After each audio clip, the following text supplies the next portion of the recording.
గురూజీ 72 గంటల్లోనే ఫోన్ లోనే అద్భుతమైన జ్యోతిష్య పరిష్కారం చూపిస్తారు. నమ్మండి, నమ్మకపోండి, ఇది నిజం. శ్మశాన కాళి రుద్ర చౌడీదేవి ఆరాధకులు నంబర్ 1 వశీకరణ స్పెషలిస్ట్ గురూజీ.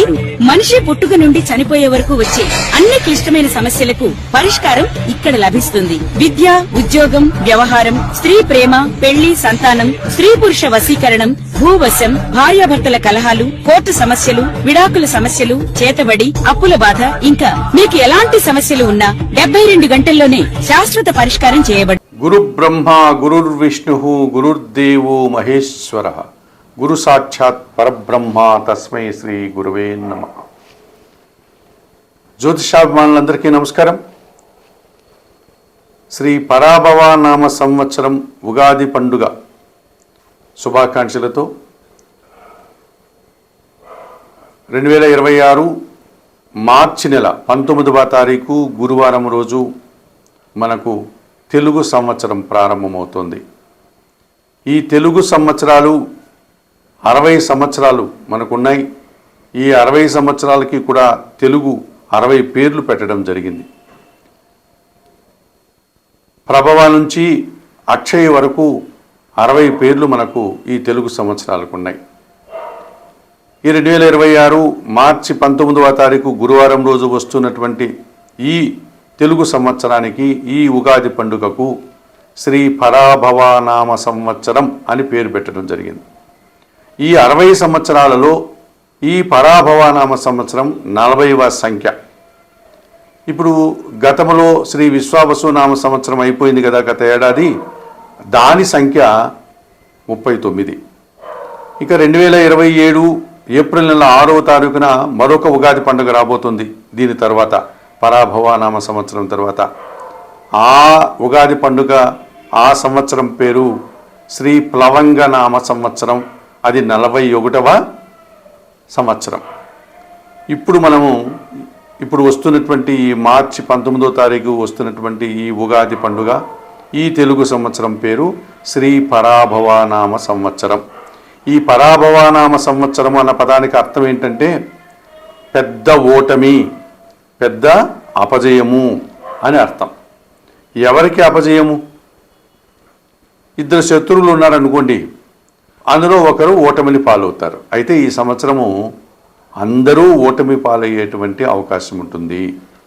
రాజకీయ నాయకులు కానీ, రాజకీయ పార్టీలు కానీ, వ్యాపారవేత్తలు కానీ, మనుష్యులు కానీ, ఎవరైనా సరే ఓటమి పాలు, పరాజయం, అపజయాలు ఎక్కువ అవుతూ ఉంటాయి. ఓటమి రుచి చూడాల్సి ఉంటుంది ఈ సంవత్సరము అని దీనికి అర్థం. అయితే మన పెద్దవాళ్ళు కేవలం అటువంటి సాధారణమైనటువంటి అర్థంతో ఈ పరాభవ నామ సంవత్సరాన్ని ఆ పేరు పెట్టలేదు. మనలో ఉన్నటువంటి అంతఃశత్రువులు ఏవైతే ఉన్నాయో, కామ, క్రోధ, మోహ, మద, లోభ, మదమాశ్చర్యాలు అనేటువంటివి ఏవైతే ఉన్నాయో, ఈ 6 అరిషడ్ వర్గాలను, ఈ అంతఃశత్రువులైనటువంటి ఈ కామము, మోహము, మదము, అసూయ, క్రోధము, ద్వేషము, ఇవి ఏవైతే ఉన్నాయో వీటిని ఓడించాలి. వాటికి ఓటమి పాలు. అంటే మనిషి నిగర్విగా, నిజాయితీగా, మంచి మనిషిగా ఎదగాలి. ఈ చెడు ఓటమి పాలు కావాలి. ఈ చెడు లక్షణాలను మనం ఓడించాలి అన్నటువంటి ఒక సదుద్దేశంతో, ఒక పరమార్థాన్ని ఈ పండగ పేరుగా, ఈ సంవత్సరం పేరుగా మన పెద్దలు చెప్పడం జరిగింది. ఈ సంవత్సరం మనకు నవగ్రహాలలో దేవగురువు అయినటువంటి బృహస్పతి గురువు జూన్ నెల 2వ తారీఖు వరకు మిథున రాశిలో ఉండి, జూన్ నెల 2వ తారీఖున ఉదయం పూట 6 గంటలకంతా ఆయన కర్కాటక రాశిలోనికి ప్రవేశిస్తాడు. సో గురువు మిథున రాశి నుంచి కర్కాటక రాశిలోనికి ప్రవేశిస్తాడు. ఆ తర్వాత ఆయన కర్కాటక రాశిలోనే ఈ రాబోయే తెలుగు సంవత్సరం 2027 ఏప్రిల్ 6 వరకు ఆయన కర్కాటక రాశిలో సంచరిస్తాడు. నవంబరు, డిసెంబర్ మాసాల్లో ఆయన ముందుకు వెళ్ళి మళ్ళీ తిరిగి కర్కాటక రాశిలోనికి వస్తాడు. ఒక 2 నెలల కాలంలో ఇలాంటి చిన్న మార్పు జరుగుతుంది.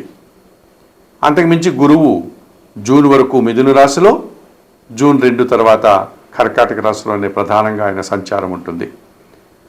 అలాగే శని భగవానుడు ఈ మకర కుంభరాశులకు అధిపతి అయినటువంటి శని భగవానుడు కర్మకారకుడు మీనరాశిలోనే ఈ సంవత్సరం అంతా ఉంటాడు.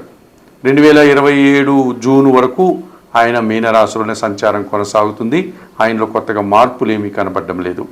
ఇక కుంభరాశిలో ఉన్నటువంటి రాహువు, అలాగే సింహరాశిలో ఉన్నటువంటి కేతువు ఈ నూతన తెలుగు సంవత్సరం పరాభవనామ సంవత్సరంలో 2026 డిసెంబర్ 5 వరకు కుంభరాశిలో ఉన్నటువంటి ఈ రాహువు కుంభరాశిలో డిసెంబర్ 5 వరకు ఉండి డిసెంబర్ 5 తర్వాత ఆయన మకర రాశిలోనికి తిరోగమనం, ఆయన వెనుకకు ప్రయాణం చేస్తాడు. డిసెంబర్ 5 తర్వాత ఆయన ఈ సంవత్సరం అంతా కూడా మకర రాశిలోనే ఆయన సంచారం కొనసాగుతుంది. అలాగే సింహరాశిలో ఉన్నటువంటి కేతువు ఈ 2026 డిసెంబర్ 5వ తారీఖు వరకు సింహరాశిలో ఉండి ఆ తర్వాత ఆయన డిసెంబర్ 5 నుంచి కర్కాటక రాశిలోనికి ప్రయాణం చేస్తాడు.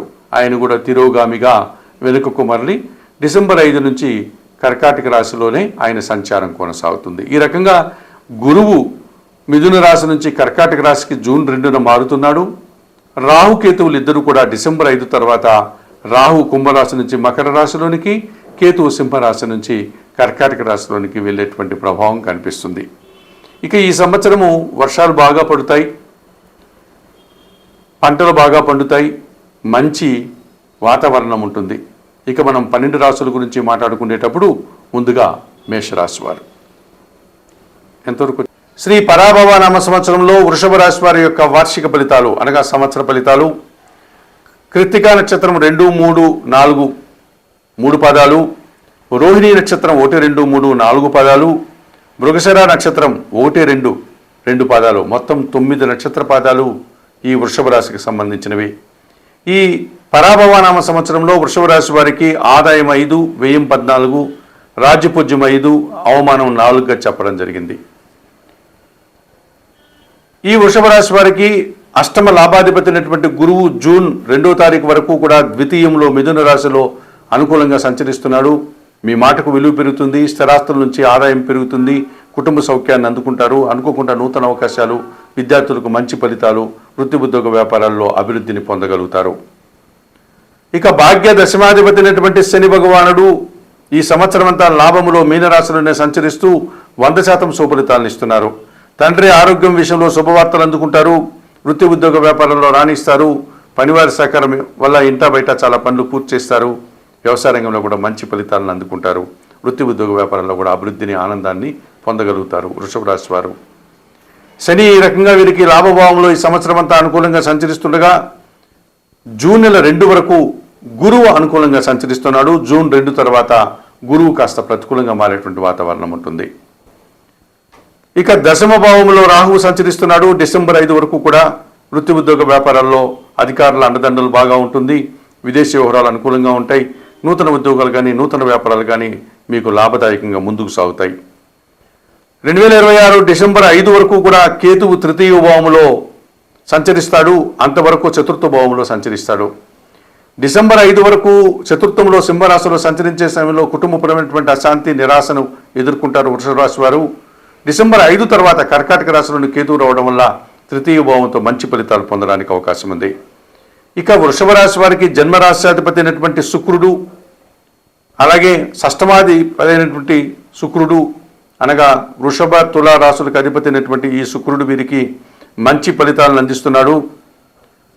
వృషభ, మిథున, కర్కాటక, సింహ, కన్య, ధనస్సు, మకర, మీన, మేష రాశుల్లో శుక్ర సంచారం వీరికి సానుకూలంగా ఉంటుంది. మంచి ఫలితాలను అందిస్తుంది. వీరి మాటకు విలువ పెరుగుతుంది. పోటీ ప్రపంచంలో విజయాన్ని సాధించుకుంటారు. కుటుంబ సౌఖ్యాన్ని కూడా పొందగలుగుతారు. స్త్రీజన సహకారం కూడా బాగా ఉంటుంది వృషభ రాశి వారికి.